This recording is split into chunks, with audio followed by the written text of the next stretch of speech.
नमस्कार दोस्तों, एक बार फिर से स्वागत है आपका अपने यूट्यूब चैनल केएसपी पे। देखिए दोस्तों, अपने अभी एक टॉपिक पढ़ने जा रहे हैं जिसका नाम है दाब यानी प्रेशर। ये कक्षा 7 का अध्याय 12 है। और इससे पहले आपको बता दूं कि मैंने आपको कक्षा 6, 7, 8 इसकी बायो और केमिस्ट्री कंप्लीट करवा दी है। कक्षा 6 की फिजिक्स भी कंप्लीट करवा दी है और अभी अपने कक्षा 7 पढ़ रहे हैं जिसका ये अध्याय 12 है। ये सारे के सारे टॉपिक है दोस्तों, मैं आपको राजस्थान बोर्ड की जो पुरानी बुक है 2018-19 वाली उनसे करवा रहा हूँ, क्योंकि अभी जो राजस्थान में एग्ज़ाम होने हैं वो इन्हीं से बुकों से आपके पेपर बनेंगे। तो उसी को ध्यान में रखते हुए मैं आपको उन्हीं से ये टॉपिक कवर करवा रहा हूँ। तो आप राजस्थान की किसी भी एग्ज़ाम की तैयारी कर रहे हैं तो आपके लिए ये वीडियो काफ़ी हेल्पफुल रहेगी। इसके साथ साथ किसी भी स्टेट से अगर आप तैयारी कर रहे हैं तो भी ये वीडियो आपके लिए काफ़ी फ़ायदेमंद रहेगी। तो अगर आपको ये वीडियो पसंद आए तो इसको लाइक कीजिएगा, शेयर कीजिएगा। अगर आप इस चैनल पर नए हो तो प्लीज़ दोस्तों चैनल को सब्सक्राइब कीजिएगा और जो घंटी का निशान यानी बेल आइकन है उसको प्रेस कर देना, ताकि ऐसी वीडियो के नोटिफिकेशन आपको मिलते रहें। देखिए, आज के अध्याय में अपने पढ़ेंगे दाब की बल पर निर्भरता, दाब की क्षेत्रफल पर निर्भरता, वायु दाब, द्रव्य दाब एवं उसके प्रभाव और उत्प्लावन बल। सबसे पहले देखिए कि रेत में ऊंट आसानी से चल पाता है जबकि व्यक्ति को चलने में कठिनाई होती है। बांध की दीवार ऊपर से कम चौड़ी परंतु नीचे से अधिक चौड़ी बनाई जाती है। ज्यों ज्यों हम ऊंचाई पर जाते हैं हमें श्वास लेने में कठिनाई होती है। तूफान आने पर कमजोर घरों के पतरे या खपरेल उड़ जाते हैं। जल वितरण के लिए जल की टंकी अधिक ऊंचाई पर बनाई जाती है। इन सभी का कारण जानने के लिए दाब का ज्ञान होना आवश्यक है। दाब क्या होता है, आइए पता करें। सबसे पहले देखते हैं दाब की निर्भरता। तो इसके लिए गतिविधि है, अपनी एक हथेली पर दो पुस्तक रखिए। आप क्या अनुभव करते हैं? अब एक पुस्तक को हटा दीजिए। अब पहले की अपेक्षा क्या अंतर अनुभव करते हैं? दूसरी स्थिति में आप पहले की अपेक्षा आराम क्यों महसूस करते हैं? पहली स्थिति में अधिक भार के कारण अधिक दाब का अनुभव होता है। ये गतिविधि है दोस्तों, ये आप करके देख सकते हैं। दूसरी गतिविधि है कि कील के नुकीले सिरे को लकड़ी के ब्लॉक की तरफ कर हथौड़े से धीरे से चोट कीजिए।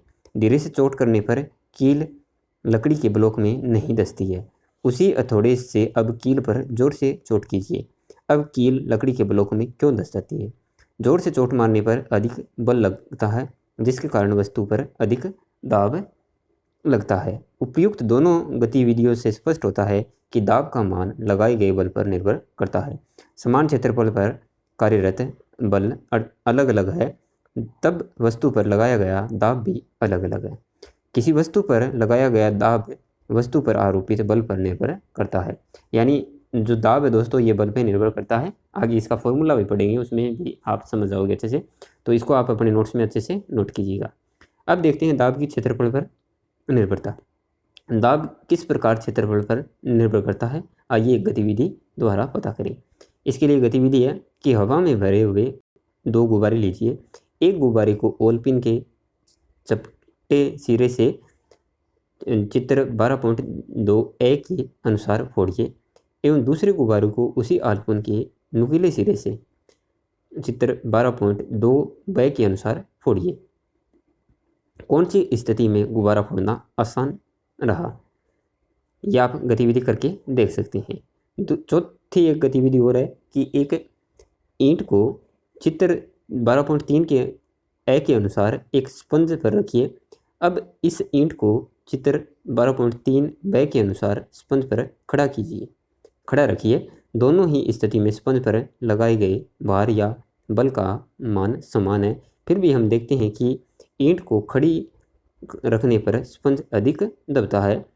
किस स्थिति में ईंट व स्पंज का संपर्क क्षेत्रफल कम है, ये दोस्तों आप करके देख सकते हैं। स्पंज की जगह आप तकिया रख लीजिएगा, उसी से आप कर सकते हैं। यदि बल का मान समान रहे तथा क्षेत्रफल घटाया जाए तब दाब बढ़ जाता है। इसी कारण पिन की नुकीले सिरे से गुब्बारा फट जाता है तथा ईंट को सीधा रखने पर स्पंज अधिक दबता है। अतः हम कह सकते हैं कि दाब का मान दबाई जाने वाली वस्तु के संपर्क क्षेत्रफल पर निर्भर करता है। जब संपर्क क्षेत्रफल कम होता है तब दाब अधिक लगता है। उपयुक्त गतिविधियों से स्पष्ट है कि किसी वस्तु पर लगाया गया दाब वस्तु पर आरोपित बल एवं संपर्क क्षेत्रफल पर निर्भर करता है। इसे हम निम्नलिखित सूत्र से व्यक्त कर सकते हैं। देखिए, दाब P इक्वल टू होता है बल F अपॉन संपर्क क्षेत्रफल A। यानी किस पे निर्भर कर रहा है? बल पे भी निर्भर कर रहा है और क्षेत्रफल पर भी निर्भर कर रहा है। उपयुक्त सूत्र के आधार पर हम कह सकते हैं कि किसी वस्तु के एकांक क्षेत्रफल पर लगने वाले लंबवत बल को दाब कहते हैं। दाब का मात्रक देखिए, उपयुक्त सूत्र में यदि बल F को न्यूटन में तथा क्षेत्रफल A को वर्ग मीटर में व्यक्त करें तो दाब का मात्रक न्यूटन वर्ग मीटर होगा और न्यूटन प्रति वर्ग मीटर को पास्कल भी कहते हैं। यानी पास्कल इज इक्वल टू हो जाएगा न्यूटन प्रति वर्ग मीटर। तो दाब का मात्रक क्या हो जाएगा दोस्तों? पास्कल या फिर न्यूटन प्रति वर्ग मीटर। अब पढ़ते हैं वायु दाब। क्या वायु वस्तु पर दाब डालती है? आओ प्रयोग करके पता लगाएं। इसके लिए गतिविधि है, एक पात्र में जल लेकर उसे उबलने तक गर्म कीजिए। प्लास्टिक की एक बोतल लेकर उसमें यह गर्म पानी डालिए। कुछ ही देर बाद उसमें से पानी को निकाल दीजिए तथा उस पर कसकर ढक्कन लगा दीजिए। अब उस पर ठंडा पानी डालिए। आप क्या देखते हैं? आप देखेंगे कि बोतल है वो पिचक जाएगी। तो देखिए, बोतल क्यों पिचक जाती है? गर्म पानी को खाली करने पर बोतल में जल वाष्प भरी रह जाती है। जब इस पर ठंडा पानी डाला जाता है तो जल वाष्प ठंडी होकर द्रव में बदल जाती है, जिससे बोतल के अंदर गैस की मात्रा कम होने के फलस्वरूप दाब कम हो जाता है और बाहर की वायु के दाब के कारण बोतल पिचक जाती है। अतः हम कह सकते हैं कि वायु दाब डालती है। यानी वायु प्रत्येक स्थान पर सभी दिशाओं में समान रूप से दाब डालती है। वायु द्वारा 1 वर्ग मीटर क्षेत्रफल पर लगाए जाने वाले बल को वायु दाब कहते हैं। तो इसको भी आप अपने नोट्स में अच्छे से नोट कीजिएगा। हमारे चारों ओर के वायुमंडल द्वारा लगाए गए दाब को वायुमंडलीय दाब भी कहते हैं। समुद्र तल पर औसत वायुमंडलीय दाब का मान 1,13,025 पास्कल होता है। तो ये भी आप अच्छे से नोट कीजिएगा। हवा अधिक वायु दाब से कम वायु दाब के क्षेत्रफल की ओर बहती है। अतः हम कह सकते हैं कि वायु दाब के अंतर के कारण ही हवाएं चलती है। जब तेज हवा चलती है तो घरों की छतों के ऊपर वायु दाब कम हो जाता है, जबकि कमरे के अंदर का वायु दाब अधिक होता है। इसी कारण कमज़ोर घरों के पतरे या खपरेल उड़ जाते हैं। क्या वायु की तरह द्रव्य भी दाब डालते हैं? आइए पता करें। तो इसके लिए भी एक गतिविधि है दोस्तों। द्रव्य पत्र की दीवारों पर दाब डालते हैं। इसे समझने के लिए एक गतिविधि करें। एक गुब्बारा लेकर उसमें थोड़ा थोड़ा पानी भरते हैं। चित्र के अनुसार भरना है। गुब्बारे के फुलाव में धीरे धीरे अंतर आता है। पानी की मात्रा के साथ गुब्बारे का सभी तरफ से फूलना यह दर्शाता है कि वायु की तरह द्रव्य भी दाब डालते हैं। ये आप गतिविधि करके देख सकते हैं। अब एक और गतिविधि है। चित्र 12.5 के अनुसार कांच की नली में एक सिरे पर गुब्बारे की रबड़ सीट को बांध दीजिए।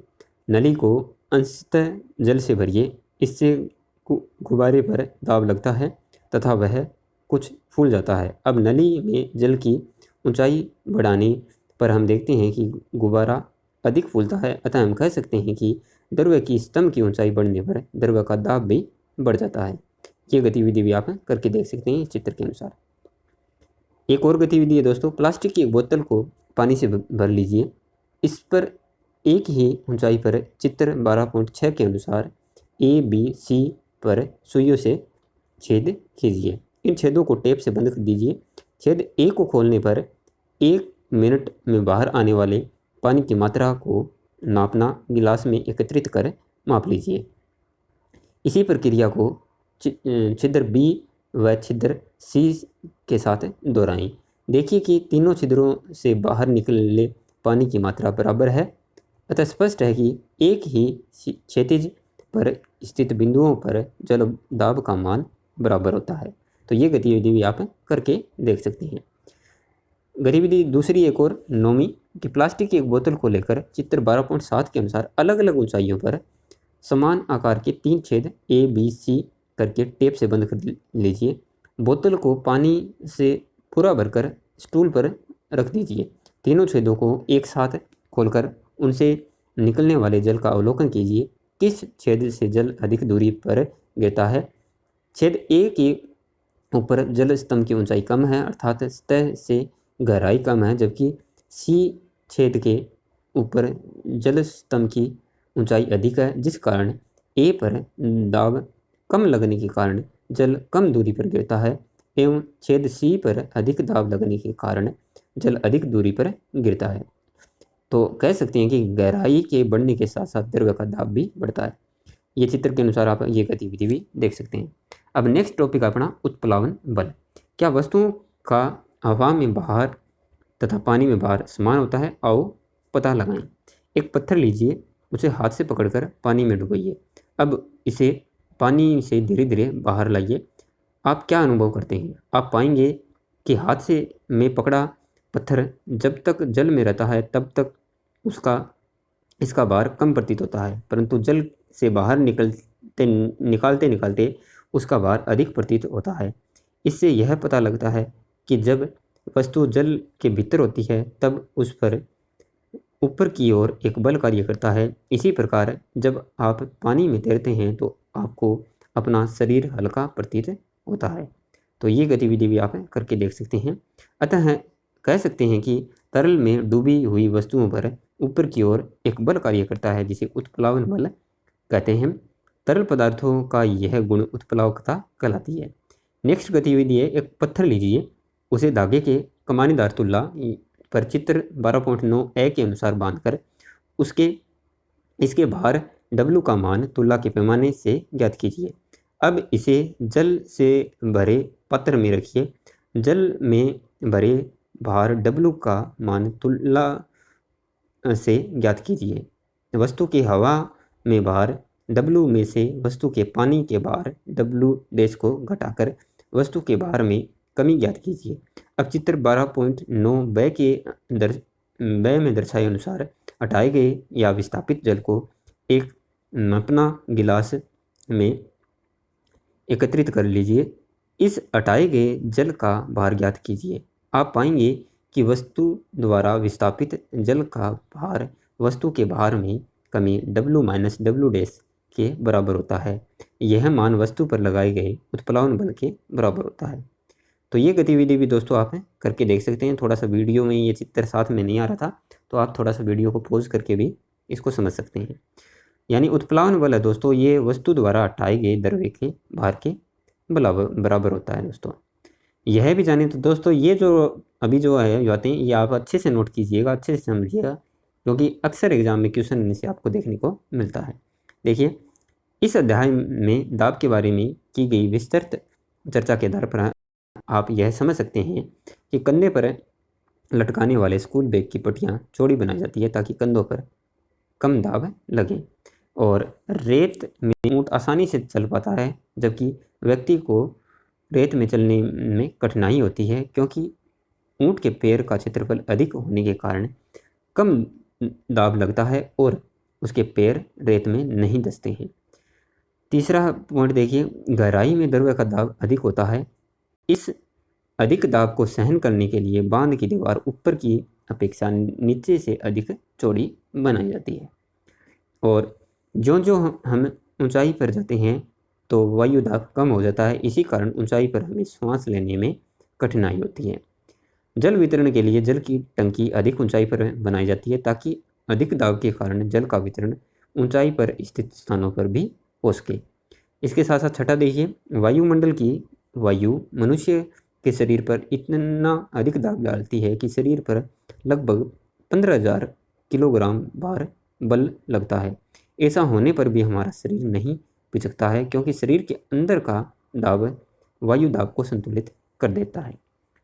ये अपने इस अध्याय का सार है दोस्तों। वीडियो को पॉज करके आप इसको जरूर देखिएगा। अब इसके कुछ क्वेश्चन करते हैं जो इस अध्याय के हैं। आपके कितने क्वेश्चन सही होते हैं कमेंट सेक्शन में आपको जरूर बताना है। पहला क्वेश्चन देखिए, निम्नलिखित में से दाब का मात्रक है। तो दाब का मात्रक क्या हो जाएगा दोस्तों इसमें से? ए देखिए न्यूटन बाय मीटर प्रति सेकंड, से न्यूटन प्रति मीटर स्क्वायर और द जूल। तो इसका राइट आंसर से हो जाएगा न्यूटन प्रति मीटर स्क्वायर।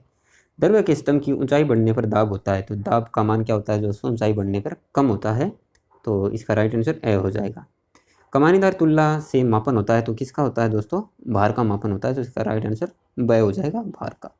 पृथ्वी की सतह से ऊंचाई पर जाने से दाब, तो दोस्तों ये सेकंड क्वेश्चन ही है, तो दाब का मान कम होता है। तरल में डूबी हुई वस्तुओं पर ऊपर की ओर कार्यरत बल को खालिस्तान बल कहते हैं, तो क्या कहते हैं दोस्तों, उत्प्लावन बल कहते हैं। नेक्स्ट है पास्कल खालिस्तान का मात्रक है, तो पास्कल किसका मात्रक है दोस्तों, पास्कल दाब का मात्रक है दोस्तों। तो इसमें से आपके कितने क्वेश्चन सही होते हैं, आपको कितने आते थे दोस्तों, कमेंट सेक्शन में आप ज़रूर बताइएगा। अगर ये वीडियो पसंद आई है तो इसको लाइक कीजिएगा, शेयर कीजिएगा, और इस चैनल पे आप नए हो तो प्लीज़ दोस्तों चैनल को सब्सक्राइब कीजिएगा और बेल आइकन को प्रेस कर देना, ताकि ऐसी वीडियो की नोटिफिकेशन आपको मिलते रहे। तो दोस्तों मिलते हैं नेक्स्ट वीडियो में एक नए टॉपिक के साथ, तब तक के लिए स्वस्थ रहिए, मस्त रहिए। जय हिंद, वंदे मातरम।